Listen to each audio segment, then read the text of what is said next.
Terry, watching Free Speech TV on the Dish Network in Pahrump, Nevada. Pahrump, Nevada. How are you today, Tom? Hey, Terry, I'm great, but I'll get better. How about you? You know, weather's beautiful in southern Nevada. Can't complain. There you go. So what's on your mind?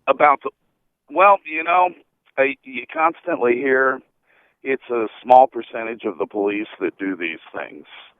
And my question is starting to become more and more, how come it's being allowed by the people that are theoretically good policemen? Why aren't they self-policing themselves? It has to be endorsed by the police that are the good police, or it wouldn't continue to happen. It's the same reason that I'm sure, that frat bus where the guy was standing up singing the song about, we're not going to have any black people at Sigma Kappa Phi or whatever it was. I'm sure that there were people on that bus who were absolutely horrified by what they heard. But they didn't stand up, they didn't speak up because they did not they wanted to maintain their place in the group. Group identification, kind of almost a tribalism or a familyism or whatever.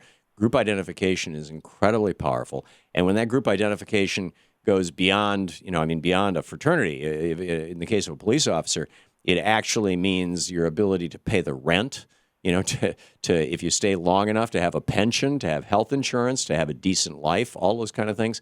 All of those are put at risk if you point out your fellow officers' crimes, frankly.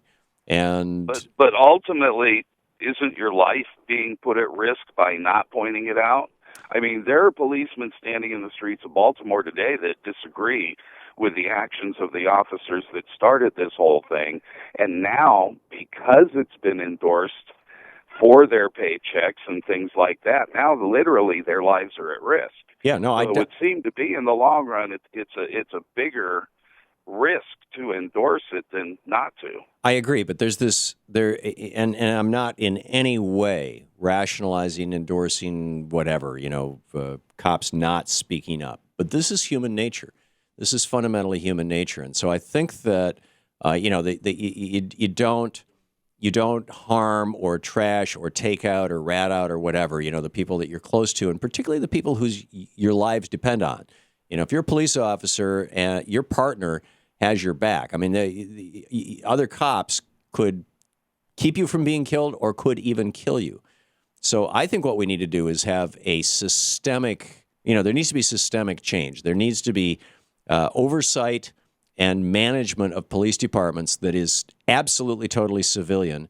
And there needs to be a process by which any police officer on a completely anonymous basis, without ever being identified forever, can go in and say, okay, here's what I saw about so-and-so.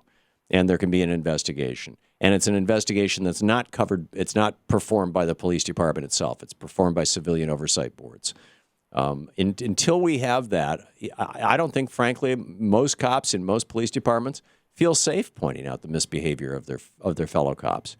And also this it's a very small minority of cops who behave like this. I'm not sure of that. Whether is it 1%, 3%, 5%, 10%, 20%, 40%? Just my sense of it from the short time that I spent at the Georgia Police Academy, going through the course with all these cops, was that it might be a third. So, I don't know. Terry, thanks for the call. We'll be back.